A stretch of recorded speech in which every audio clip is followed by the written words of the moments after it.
Justin Sullivan, Getty One evening last March, Nancy Bacon saw a stranger die. She had just touched down in Toronto and set off for a business meeting, chatting on her phone as she navigated the rush-hour traffic of the financial district. She was jaywalking, hurrying across a particularly busy street, when a fire extinguisher seemed to fall from the sky, smashing to the ground just a few feet away from her. "I was actually annoyed," she says. Her first thought was that some mischievous kid had thrown the extinguisher through a window high above. But when she lifted her gaze, Bacon's annoyance turned to horror. What she witnessed next would haunt her for months. "I saw the guy falling," she says. "I saw him hit the ground." Bacon looked on as the police arrived and attempted CPR. She noticed that the man's shoe had come off. A suicide can be dangerous to those closest to the victim, leaving family and friends vulnerable to depression and self-harm. When the act is committed in public, any incidental observers are left to grapple with it, too. While studies on witnessing strangers' suicide are scarce, a small body of research, alongside a larger body of anecdotes, has begun to show that the experience can be damaging, even traumatic. Each year in the United States, approximately 45,000 people kill themselves. There's little data on how many of these suicides occur in public view, and even less on how many people witness them when they do. One study analyzed all completed suicides in Riverside County, California, from 1998 to 2001, and estimated that around 17% took place in public places, like roads, railways, and fields.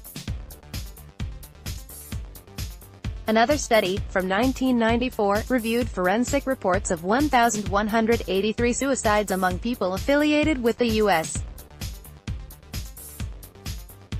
Air Force and found that 4% were committed in the presence of at least one other person. Ashley Tate Hatton was studying for her Ph.D. at the California School of Professional Psychology when she saw the controversial documentary The Bridge, about people who leap from San Francisco's iconic Golden Gate Bridge. Watching the victims fall, even on camera, Hatton felt queasy, complicit.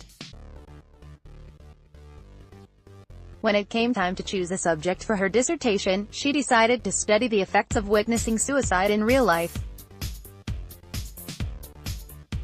She posted ads around campus and online, and to her surprise, soon found a small group of people who had seen strangers take, or attempt to take, their own lives. "I thought it was a long shot," she says.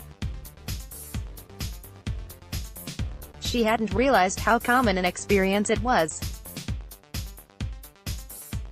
"I didn't have to travel outside of Southern California. I was prepared for that." 3 of Hatton's subjects had seen people jump from bridges, 3 from a building, 2 had seen people shoot themselves, 3 had seen people step in front of vehicles. One of the subjects, a man in his 50s, was waiting for a bus when a young man threw himself in the path of an oncoming van. For the next several days, the onlooker thought about it constantly. He became obsessed with the precariousness of life, and told Hatton that he began to feel as though every second could be his last. When she met him 3 years later, she found that he no longer ruminated incessantly about the memory, but he still dreamed about it from time to time. He told her he had become a more cautious driver. He worried about running someone over. All but one of Hatton's subjects said that they considered the experience traumatic, and one, according to Hatton, met the criteria for chronic post-traumatic stress disorder. Those who had been more involved, who had called 911 or tried to talk the victim down from the ledge, tended to be more affected. 9 of the 10 said that pictures about the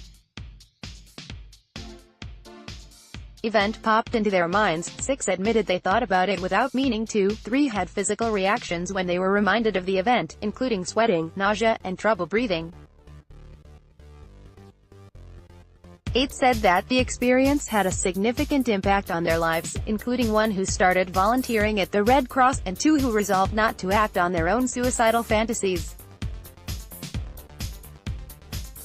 Hatton's sample was small, and people who would sign up for her study were probably more shaken than average.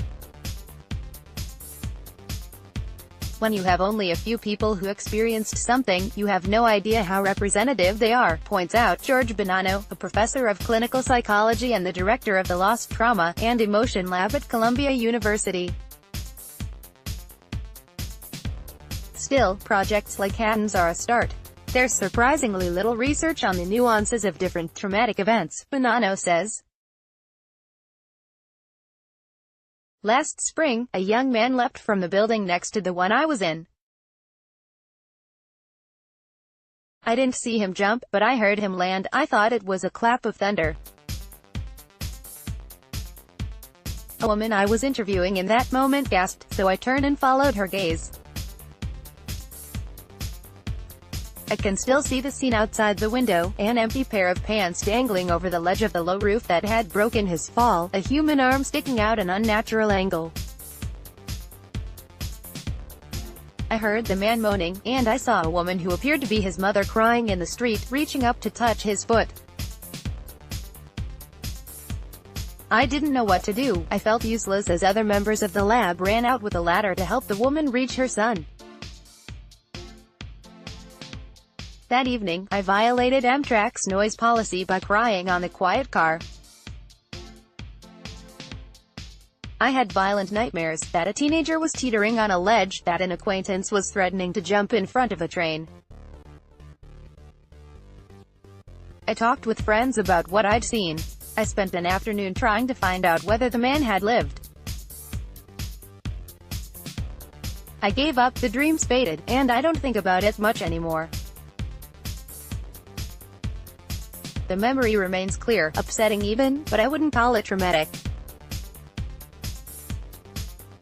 Teresa Lopez Castro, an assistant professor of psychology at City College of New York, emphasizes that most people who experience or witness trauma don't go on to develop PTSD, even if, as I did, they experience distress in the weeks or month following the trauma. She pointed to a comprehensive 1995 study that found more than half of adults in the United States reported being exposed to a potentially traumatic event at some point in their lives, but only about 5% of men and 10% of women ultimately develop PTSD. Nonetheless, Lopez Castro notes, witnessing the violent death of a person, whether it be a stranger or a loved one, certainly carries the potential for causing psychological distress, and places the individual at risk for developing post-traumatic stress disorder. Bacon, the woman who witnessed the suicide in Toronto, always thought of herself as tough. She has traveled, mostly by herself, to 66 countries. She has been nipped in the ribs by a lion. But the day after seeing a stranger fall to his death, she walked around the city in a daze. I thought every single person I passed was going to kill me, she says, even though she recognized this as a completely irrational fear. When she got home, she began combing through Toronto obituaries. She hoped that learning more about the stranger would help her process what she had seen, but she never definitively found the right person. She made her first ever appointment with a psychologist. And she talked about it with whoever would listen. There is not a single friend, client, colleague, 7-Eleven employee who didn't hear about it, she says. Hatton, who's now a clinical psychologist specializing in PTSD, says that sharing the experience is a very important part of recovery. Still, Bacon suffered from nightmares and night terrors for weeks. I was kicking and tossing and turning so much I ripped the sheets off my bed, she says. She never used to lock her doors at night. Now, more than a year later, she says she bolts both her front and bedroom doors. The experience has changed how she relates to others and how she thinks about mental health. She started donating to suicide hotlines, and she's become more proactive about reaching out to friends who are struggling. If I see a negative post, or even a drunk post on Facebook or Twitter, I don't ask them if they need help, she says. I go to them.